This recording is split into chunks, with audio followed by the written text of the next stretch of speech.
And finally, to our special segment, Resurgent Africa. Amid the coups and the crises, there are many positive stories from Africa that often get overlooked, but not on this show.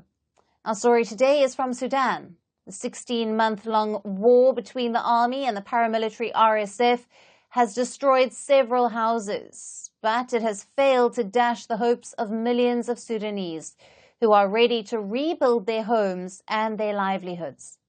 Many displaced people in North Sudan have turned to traditional materials like clay and mud to build their new homes while they wait for peace to return to their homeland.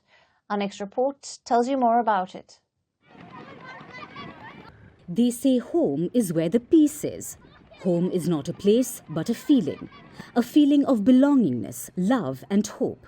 The people of Sudan are proving this notion. More than a year of brutal civil war in the nation has destroyed houses and shattered buildings. But it hasn't shattered the will and the optimism of the millions of people who are ready to build everything from scratch. 16 months of brutal fighting between the army and the paramilitary RSF has displaced over 10 million people. The crisis has been labelled as one of the world's worst. The United Nations says Sudan is at a breaking point. But the Sudanese people are ready to put it all together. Displaced people in North Sudan are building new homes. Unsure of when they would be able to return to their life before, they are looking for a fresh start. It's a bit traditional with no modern material available. So people have turned to clay, mud and palm fronds to build new houses.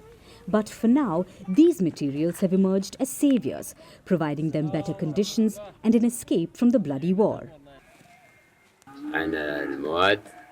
We use these specific materials in construction to save time, but also because of the war edition conditions and situation we are living in. We built the house in the traditional way with clay and palm fronds. The war displaced Mohammed Abd al-Hamid from Khartoum, and he hopes every day for the situation in his country to improve and for him to return to the capital. But until then, he is assembling a new life brick by brick. Every day we say there is hope for the situation to improve and for us to return to Khartoum, but the situation still looks the same. I decided to build here on a plot of land that I own. I started building with local raw materials such as clay and bricks. Thank God, I built the house, but the roof still remains. Step by step, I will build the roof and move to the new house. The traditional materials that people are using are easily accessible. Besides, some people are also skilled in construction work. The materials used are easy to obtain. They're all from the local market and are not imported. Clay is available and the animals are available here. And construction workers here have experience in this method because they inherited it from their ancestors. Almost 20% of the Sudanese population has fled homes amid the war. There is a huge shortage of food and water, creating famine-like conditions. Efforts to bring a truce have failed so far. US-led peace talks have concluded in Geneva with no deal. Sudan's army chief has ruled out participation in the peace talks as he accuses the RSF of continued attacks on civilian areas. Most people here do not understand the reason behind the war and why it broke out. The reasons for the war are very weak and maybe illogical. But in any case, we are simple people and have nothing to do with the war. With an agreement to end the war not in sight, people in Sudan have realized that returning to normalcy could be a distant dream. So instead, they are choosing to embrace the new normal.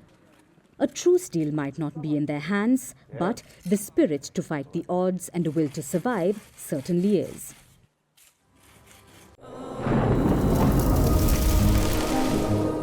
Climate change is on our doorstep. It's time for a revolution to take root. And it starts with 1.4 billion Indians. It starts with one tree. One tree for humanity. One tree for Mother Earth. One tree for a future. Project One Tree, a News 18 network initiative.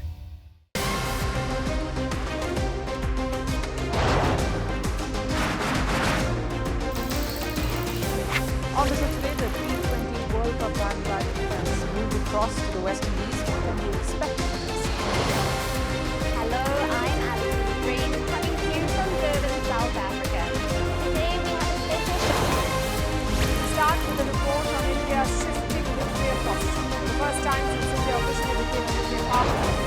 Hello and welcome to Firstpost America. I'm Aaron Ham, coming to you live from the nation's capital,